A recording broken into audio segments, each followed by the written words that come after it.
we're here today at this Jubilee event, this community event. Why is music and culture so important to you? Culture and music is something that holds the soul of every individual.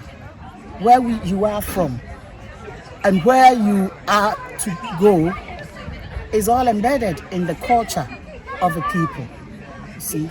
So if you don't have a culture, you don't have a life, because that contains, within the culture is the values of the people and the historic meaning of those values that were created for every person, every individual. And that's why it's important when we have community events, culture and music prevail so much. So the music you've been playing, did you hear music at the feet of your parents and your grandparents? Yes, I learned the music from my parents, my grandparents, and the general community as well. When we were growing, I grew up in Ghana. I was born in Ghana, grew up in Ghana. And culture was very much integral part of everything. Every year we have festival. Every single village has a date of its festival every year where these things are exhibited and where we find people communing, that communication between the individual and the ancestors and the God, the omnipotent.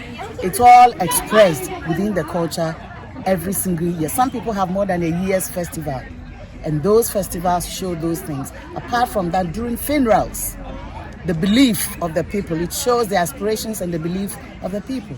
So during funerals, you have the traditional music being played and words that are said, and we believe that when we speak, the spirit world hears us. And so the children dancing here today, we're seeing that. So these are children, second, third generation, born in Harlow, who are still celebrating that culture. That's good, isn't it? Yes.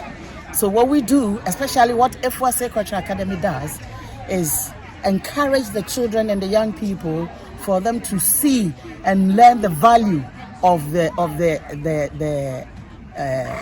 culture of their ancestors, of their parents, grandparents. A lot of, even some grandparents here, do not seem to know and understand the need for it or the importance. But when you tell these younger generations, those who are yet to be born as well, they know, they end up valuing the culture, and it gives them also the sense of where I belong. And I remember when I was living in London and started this program in London, in Tottenham, people who even shied away from where they come from proudly came out, and I found some of the young people, especially from West African areas and Caribbean, wanting to know, so if I'm born this way, what's my name?